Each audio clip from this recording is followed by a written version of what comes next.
What's up, guys? Craig here, back to do a first ever artist spotlight. And how more fitting than for me to do a spotlight on Frank Zappa, since my handle has Zappa in it. I guess we'll kind of do a little bit of my Zappa background. I became aware of Frank's music about 1995 with his induction into the Rock and Roll Hall of Fame.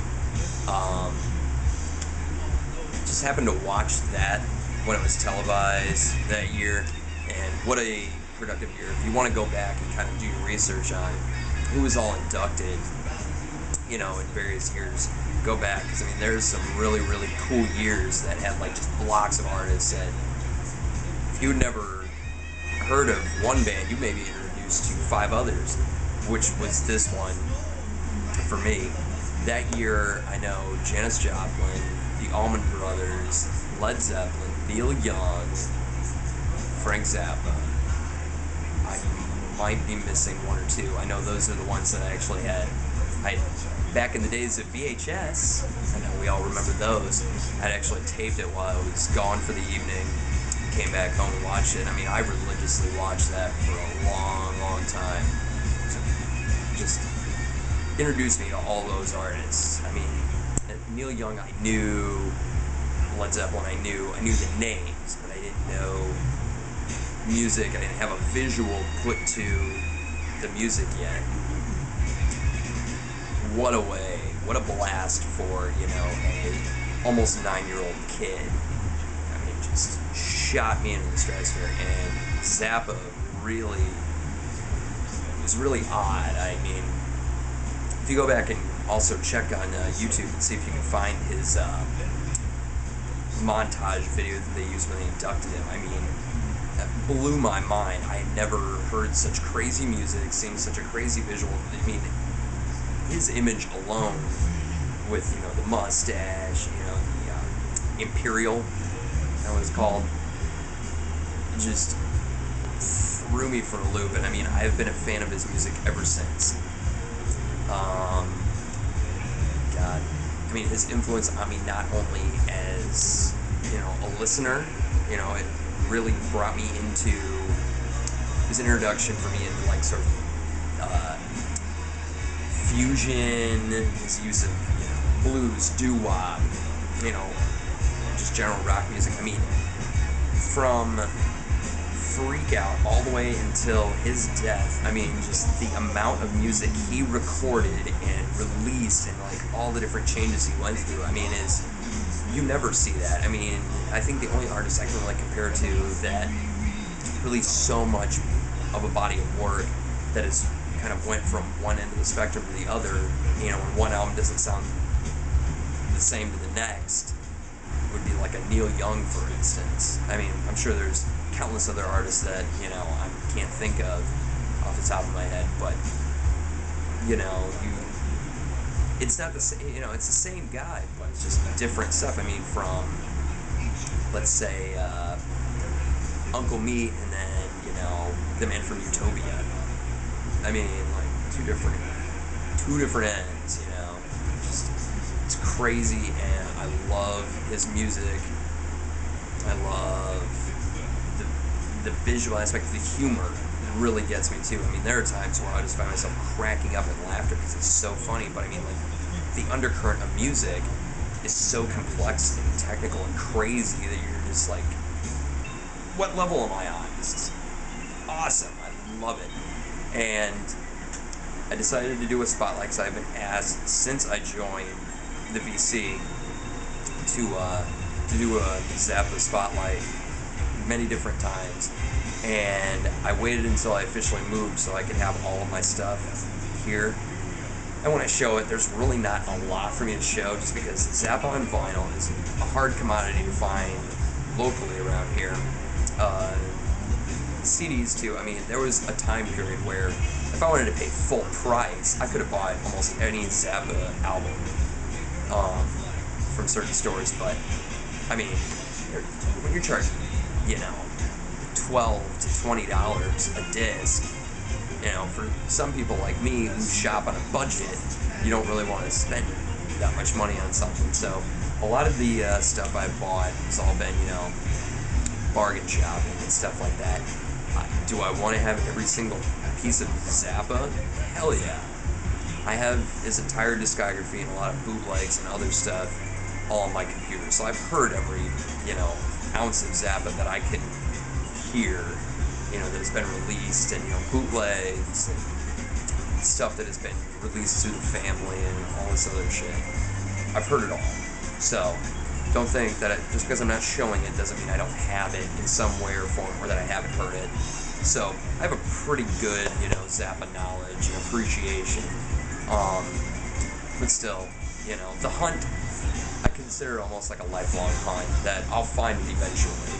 So I'd rather do it through my, record stores and Goodwills and whatnot, amount a good collection and be really proud of it, versus going on eBay and buying up everything. So, in all reality, eBay, I could buy everything and, have a solid Zappa collection, but it just wouldn't feel right that I could just easily go and start buying everything up. I want to stumble upon it in that way and appreciate it more.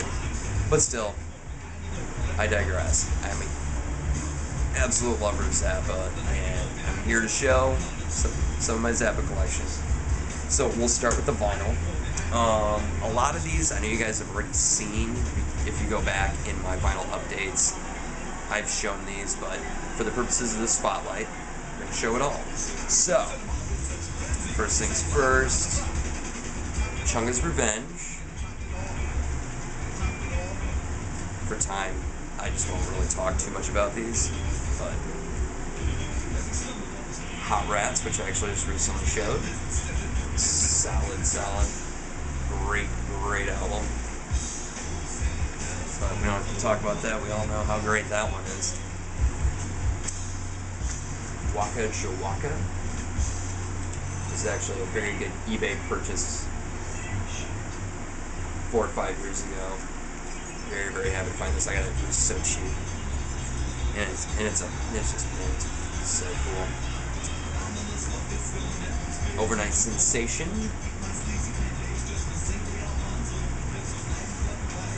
I'll actually pull some of these up, just kind of show some labels and whatnot on the Warner Reprise label. We'll go back and actually pull out Waka Jawaka too. Might as well. Also on the Warner Reprise label.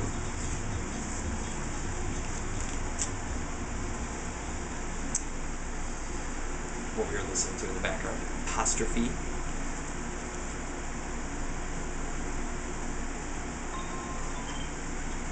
On the Discreet label.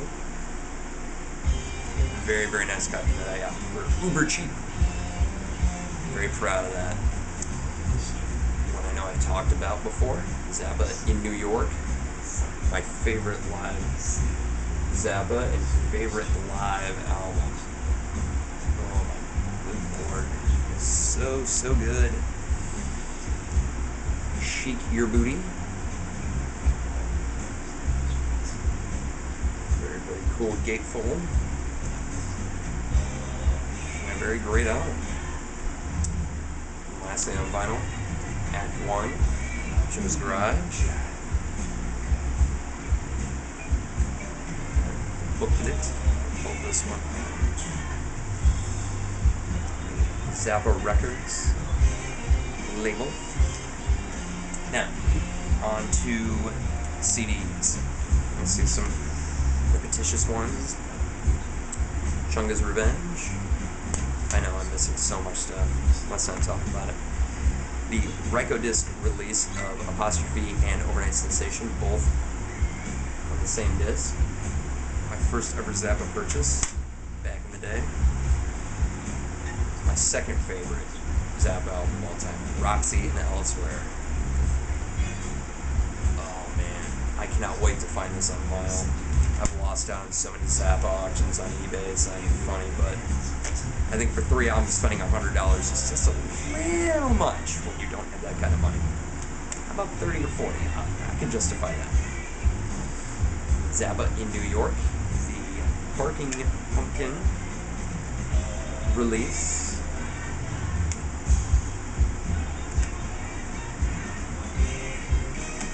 I know for convenience sake, we all like the smaller, slimmer cases, but I mean, who doesn't miss the thicker case? I mean, yeah, it's bulky, but it's, you know, brings back memories for me. Sheath Your Booty. Another Ryko disc release. Joe's Garage. Later Ryko disc. What do you do? Love those Zappa releases with his face on it. It's very cool. You Are What You Is. One of my favorite Zappa songs. And Video. Banned by MTV. Oh, I wonder why. Check it out. And Ship Arriving Too Late to Save a Drowning Witch. Very cool. Kind of show some other forms of stuff. Just besides CDs and vinyl, I decided to show some other stuff too. Zappa, A Biography by Barry Miles. Such a great biography. I mean, I'm a big fan of autobiographies and stuff like that, but obviously very difficult for, you know, Frank to write a up-to-date autobiographies. But this is just a really great book. You know, covers, you know, it's a great overview of his entire life, his work, you know, the early years. This book also has a discography in it as well. So, you know, the albums, track listings, release date, stuff like that. So, very cool. VHS. How would we show one of those? The true story of 200 Motels, the making of 200 Motels. Back, if any of you Zappa fans out there remember, he had his mail order, you know, stuff, you know, through, you know, Barking Pumpkin. So you had, you know, Uncle Meat, Video from Hell. I actually have that on my computer. The Amazing Mr. Pickford. So, featuring all of the claymation cartoon stuff that he had. Baby Snakes, and obviously the true story of 200 Motels. So, bought this a while back for $25, and it's just, I mean, it's still in its shrink and everything, and I mean, the condition of it's so great, like barely ever watched, and I mean, I priced it out before I bought it on eBay, and I mean, it was going for double, triple that. So, deal in my book, and one that I definitely watch, you know, when I get the chance. Love watching Zappa. Now, DVD-wise, I have a lot more, like, sort of burned and bootleg stuff. Stuff I got here, I'll just kind of show. Obviously, a copy of 200 Motels. I don't have a legitimate copy. I want to find, like, an original VHS. That'd be really cool to have. Baby Snakes. Great concert film. Now, how about a great concert film? The Roxy performances. Hopefully somebody out there is watching this.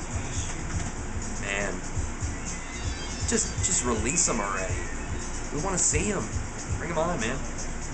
Does humor belong in music? Great 80s Zappa. Chad Wackerman on drums. Personal favorite Zappa drummer would be Terry Bozzio. He's an all-time favorite drummer, my big influence. But, you know, can't go without talking about Chester Thompson, Vinnie Colaiuta, you know, Chad Wackerman. Great drums. They always had great players. The Live in '88 Barcelona video. Very cool. If you're into more of his orchestration stuff, he obviously went more towards the orchestra stuff in his later years. Such a great job. Way to go, Frank. A bootleg video from the Halloween '81 show. I know this is it's an unedited MTV video. So I believe it's the first performance. I'm not sure which performance it is. I know it's fairly lengthy. I have a couple different versions that were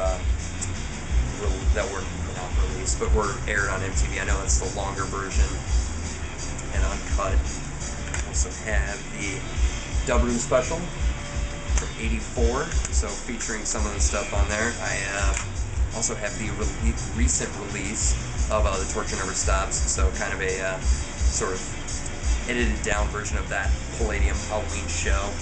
Very, very solid.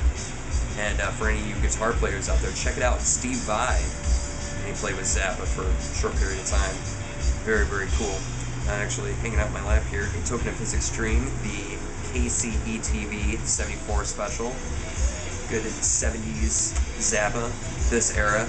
So, Chester Thompson on drums, George Duke, Napoleon. Just so cool. Ruth Underwood. Solid band. Frank was smoking that night, literally. Zappa played Zappa, Dweezil. Put together such a killer band and a collection of artists. And I know Terry Bozzio's on here, and obviously Napoleon, Murphy Brock, like I mentioned. Steve Vai is on here as well. Pick this up if you're a Zappa fan. It's done very, very well. So good. And if you're into the classic album series, I also highly recommend this. The Apostrophe and Overnight Sensation documentary. Well done. And very, very good. Love me some Zappa. So, that would do it for the Zappa Artist Spotlight. Hope you guys enjoy, and I do apologize if you were hoping to see, massive sea Zappa stuff. I know it's kind of misleading with my name being Zappa and not having a lot to show, but like I said, it'll all come with time, and hopefully I'll be able to show, an addendum to this later on down the line. So, anyway, thank you all very much for watching, and I will catch you guys soon. Peace.